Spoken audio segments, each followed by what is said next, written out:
नमस्कार साथियों, आप देख रहे हैं यूपी मीडिया, जहां आपको मिलती हैं उत्तर प्रदेश की दिन भर की ताजा और बड़ी खबरें। यहां हम बताते हैं किसानों की योजनाएं, सरकारी कर्मचारियों के फैसले, छोटे व्यापारियों, मजदूरों और पशुपालकों से जुड़ी हर बड़ी अपडेट। वहीं मुख्यमंत्री योगी आदित्यनाथ ने आज 5 बड़े ऐलान भी किए हैं, जो आज से ही लागू हो चुके हैं। तो खबरों का सिलसिला शुरू करने से पहले अगर आपने अभी तक हमारे YouTube चैनल यूपी मीडिया को सब्सक्राइब नहीं किया है और वीडियो को लाइक नहीं किया है तो फटाफट कर दीजिए, ताकि आपको मिलती रहे उत्तर प्रदेश की हर बड़ी खबर सबसे पहले। आज की पहली खबर, देव दीपावली पर आतंकी हमले की साजिश का था इनपुट। दिल्ली में ब्लास्ट की घटना के बाद NIA की जांच में सामने आया कि वाराणसी भी निशाने पर था। देव दीपावली पर आतंकी हमले की साजिश का इनपुट मिलने के बाद से ही केंद्रीय सुरक्षा एजेंसियां सक्रिय थीं। NIA की टीम 2 दिनों तक वाराणसी में डेरा डाले रही। गंगा घाटों पर नो फ्लाई जोन घोषित था। लाल किला ब्लास्ट मामले में गिरफ्तार आरोपियों से पूछताछ के आधार पर प्राप्त इनपुट के बाद से सुरक्षा और भी तगड़ी कर दी गई है। आतंकियों के मॉड्यूल में वाराणसी के प्रमुख मंदिर और गंगा घाट थे। ब्लास्ट की घटना ने केंद्रीय सुरक्षा एजेंसियों के कान खड़े कर दिए हैं।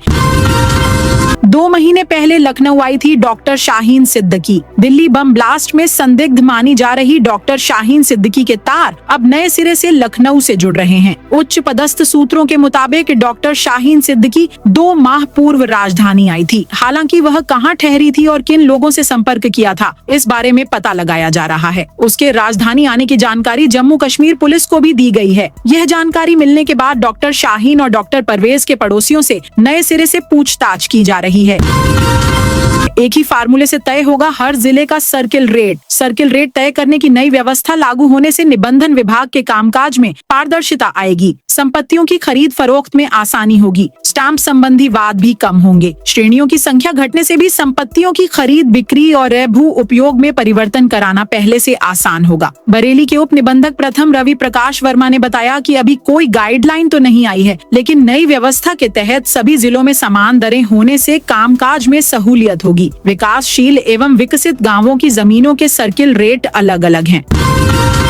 थमा नहीं महापौर और नगर आयुक्त के बीच टकराव। महापौर सुषमा खरकवाल और नगर आयुक्त गौरव कुमार के बीच अधिकारों को लेकर चल रहा टकराव थम नहीं रहा है। इसके कारण अब महापौर की विशेष सदन बुलाने की मांग भी खारिज हो गई है। नगर आयुक्त ने साफ कर दिया है कि नगर निगम अधिनियम की विधिक व्यवस्था के तहत जब तक पिछले सदन की कार्यवाही रिपोर्ट जारी नहीं होगी, अगला सदन नहीं हो सकता।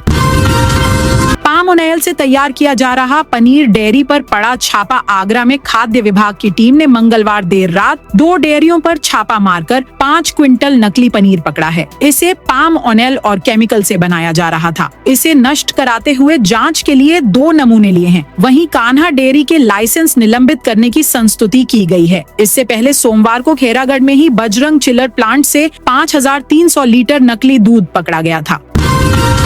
मदरसा शिक्षकों की नियुक्ति में बदले नियम। यूपी में अनुदानित मदरसों में अब उनका मैनेजमेंट शिक्षकों की भर्ती नहीं कर सकेगा। भर्ती का यह अधिकार उत्तर प्रदेश शिक्षा सेवा चयन आयोग को दिया जाएगा। इसके लिए अल्पसंख्यक कल्याण विभाग ने प्रस्ताव तैयार कर लिया है, जिसे शीघ्र ही कैबिनेट के विचार के लिए रखा जाएगा। CM योगी आदित्यनाथ ने कुछ समय पहले मदरसा शिक्षा व्यवस्था में सुधार के निर्देश दिए थे। प्रदेश में वर्तमान में कुल 13,329 मान्यता प्राप्त मदरसे संचालित हैं। 339 राम मंदिर का ध्वज अब नायलॉन रेशम मिश्रित पॉलीमर से बनेगा। अयोध्या में राम मंदिर के शिखर पर फहराए जाने वाले ध्वज के निर्माण को लेकर अंतिम फैसला ले लिया गया है। अब यह ध्वज नायलॉन रेशम मिश्रित पॉलीमर से बनेगा। 2.5 किलो वजन के ध्वज की आयु 3 साल होगी। ट्रायल में ध्वज की रस्सी टूटने के बाद उसे भी बदला गया है। नई रस्सी कानपुर से मंगाई गई है, जो स्टेनलेस स्टील कोर और सिंथेटिक नायलॉन फाइबर से बनी है। ध्वज की ऊंचाई अधिक होने के कारण इसके ध्वजारोहण के लिए सेना और रक्षा मंत्रालय के विशेषज्ञों की मदद ली जा रही है। बुधवार को डमी ध्वज के साथ पूर्वाभ्यास भी किया गया। वहीं शिखर के ध्वज को लेकर संत समाज से गहन विचार 2 विमर्श करके वाल्मीकि रामायण के आधार पर कोविदार वृक्ष को अंकित करने का निर्णय लिया गया। पीएम मोदी के सुरक्षा कर्मी एसपीजी जवान का निधन। प्रधानमंत्री नरेंद्र मोदी की सुरक्षा में तैनात स्पेशल प्रोटेक्शन ग्रुप एसपीजी के जवान संजीव तोमर का गंभीर बीमारी के चलते निधन हो गया है। अनूप शहर निवासी संजीव तोमर के पार्थिव शरीर को उनके पैतृक आवास पर लाया गया है। उनका अंतिम संस्कार अनूप शहर के मस्तराम घाट पर राजकीय सम्मान के साथ किया जाएगा। जानकारी के अनुसार 32 वर्षीय संजीव तोमर को स्पाइनल कार्ड से संबंधित परेशानी थी। 10 जुलाई को अपना जन्मदिन मनाने के एक हफ्ते बाद उन्हें स्वास्थ्य संबंधी दिक्कतें शुरू हो गई थीं। संजीव तोमर ने अगस्त 2016 में सीआरपीएफ ज्वाइन की थी। करीब 2 साल पहले 2023 में वे एसपीजी में शामिल हुए थे। वे पीएमओ एसपीजी में द्वारका, दिल्ली में तैनात थे और प्रधानमंत्री मोदी की सुरक्षा टीम का हिस्सा थे।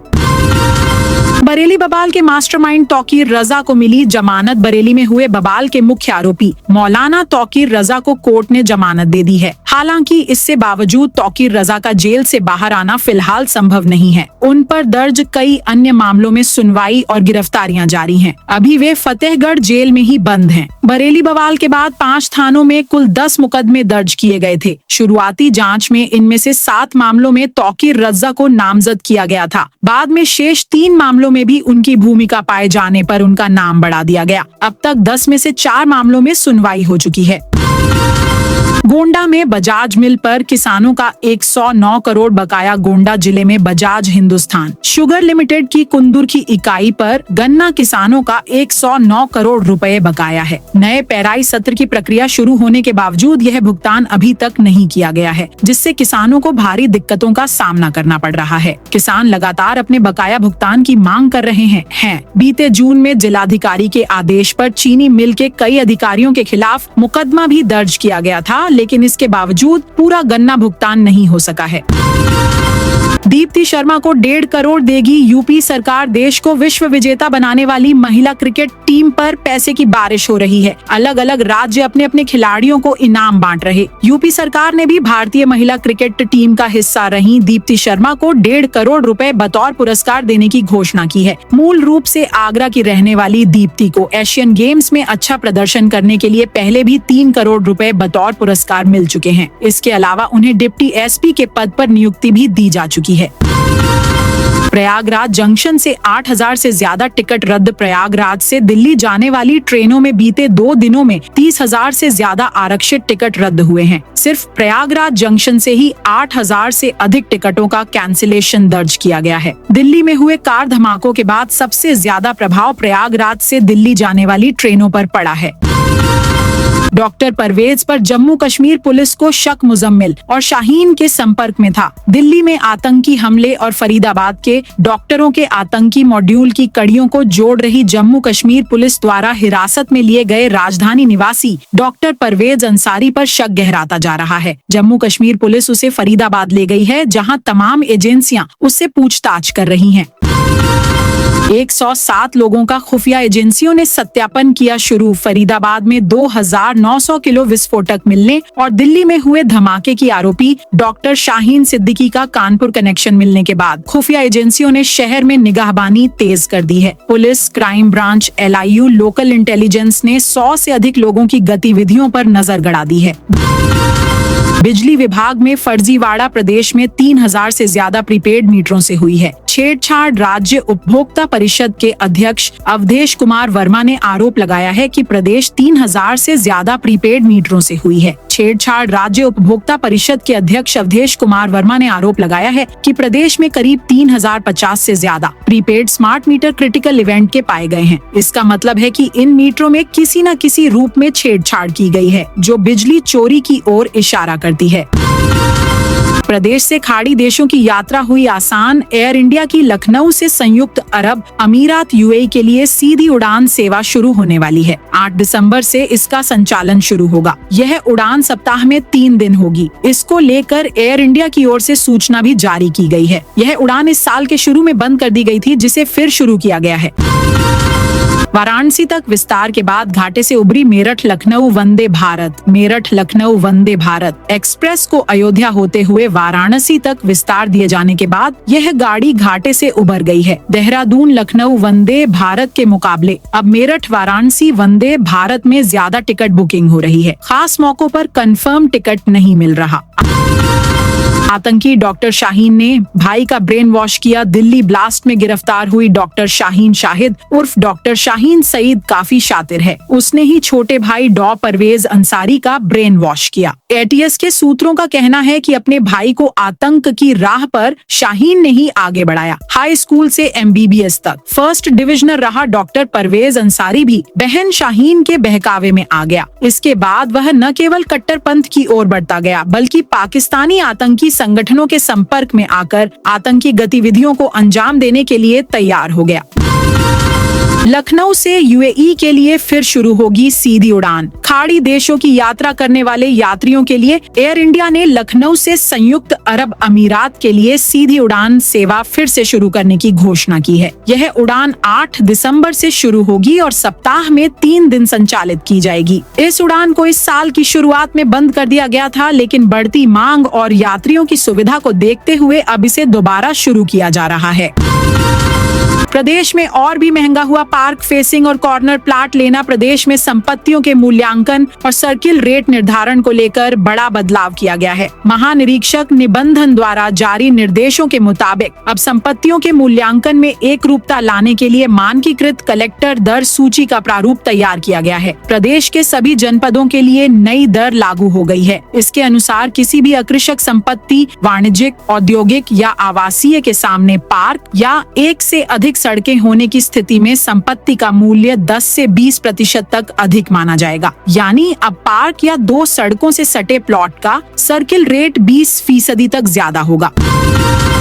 यमुना पार में 55,000 घरों को मिलेगा पेयजल। यमुना पार इलाके में घर घर पानी कनेक्शन भी शुरू हो गए हैं। इसके लिए 231 किलोमीटर लंबी पाइपलाइन बिछाई जा रही है। फिलहाल इंटेक वेल और वाटर ट्रीटमेंट प्लांट के लिए यमुना नदी में पानी के नमूने लिए जा रहे हैं। इंटेक वेल की क्षमता करीब 8 करोड़ 50 लाख लीटर प्रतिदिन होगी। यमुना पार में पेयजल का विकराल संकट है। यहाँ करीब 2.5 लाख से अधिक आबादी निजी टैंकर से पानी खरीदकर प्यास बुझाने को मजबूर है। टैंकर संचालक मनमानी वसूली करते हैं। गर्मियों में पानी के लिए त्राही त्राही मचती है। नगर निगम से कलेक्ट्रेट तक लोग विरोध प्रदर्शन करते रहे हैं।